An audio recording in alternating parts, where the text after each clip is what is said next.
Hi, I'm Darlene. So this is Darlene's Retired Life, and on this channel is everything about my retired life and YouTube. So today I am talking about saving money by buying bulk meats instead of a whole bunch of little packages. I went grocery shopping yesterday and I bought some ground beef, and I bought a large package, and I have baggies here. I have 4. I might end up needing another one, probably 5. Let me go ahead and grab the 5th one.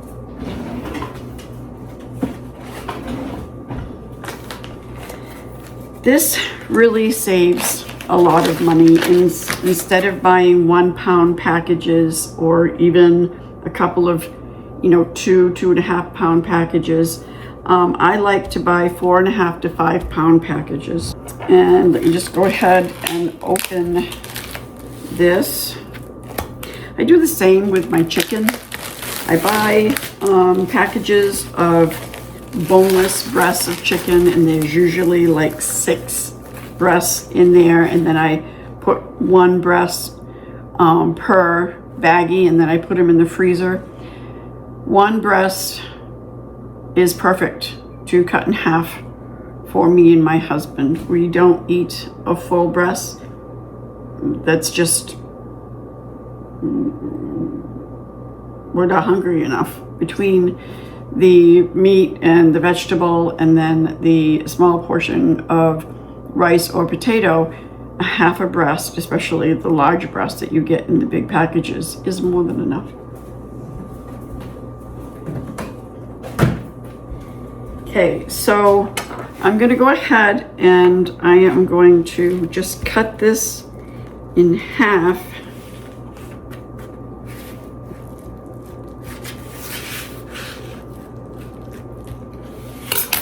So I went ahead and I cut this in half, but these packages are a little bit too big.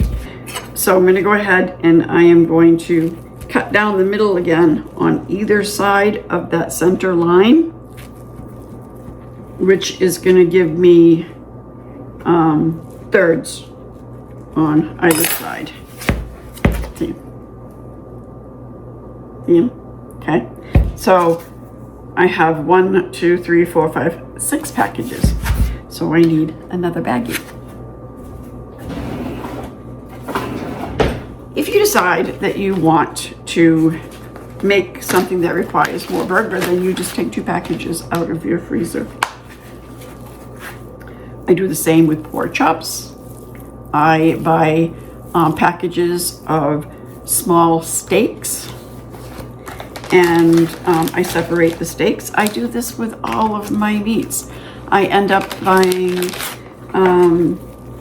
large packages of salmon fillets, and if they're not already prepackaged, I separate those, and the freezer fills up quick, and you have enough meats for the month, and you ended up saving a lot of money in the long run by buying bulk packages. All right, so I have 2 more to go, and it's just one of the things that I do to help be a little bit more frugal.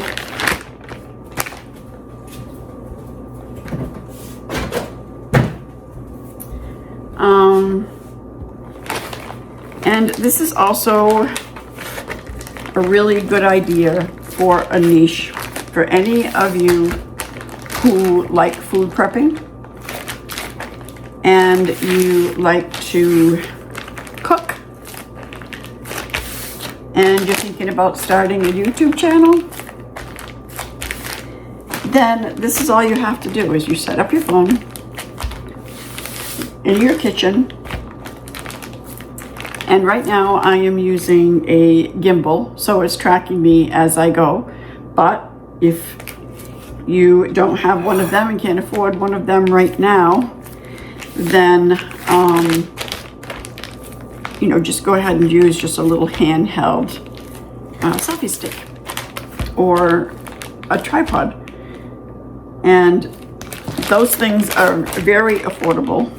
I will go ahead and I will put those links below for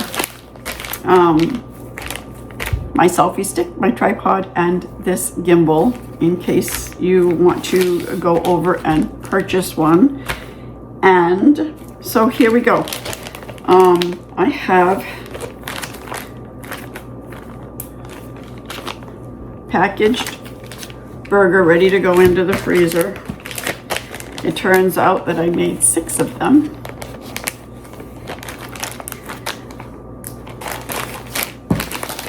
Don't hesitate in starting your YouTube channel. Yes, it's scary.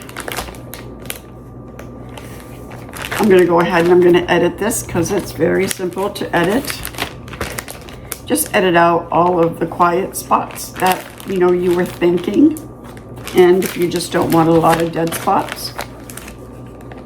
But for the most part, I'm not going to edit any of these videos. I'm going to keep them as natural as possible. So here we are. I can't hold them all. I'm going to go ahead and I'm going to put these in my freezer.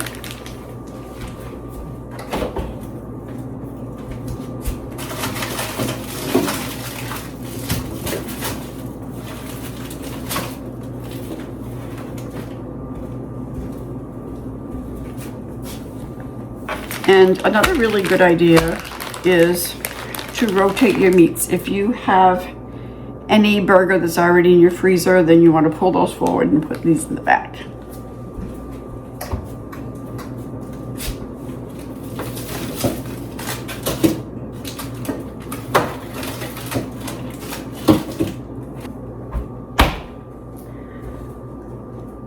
I try to organize my freezer so that, you know, I know where everything is. I am a person that goes nuts if I have to stop powering through figuring out what we have. So, you know, on the left side of my freezer on the bottom shelf, I have beef.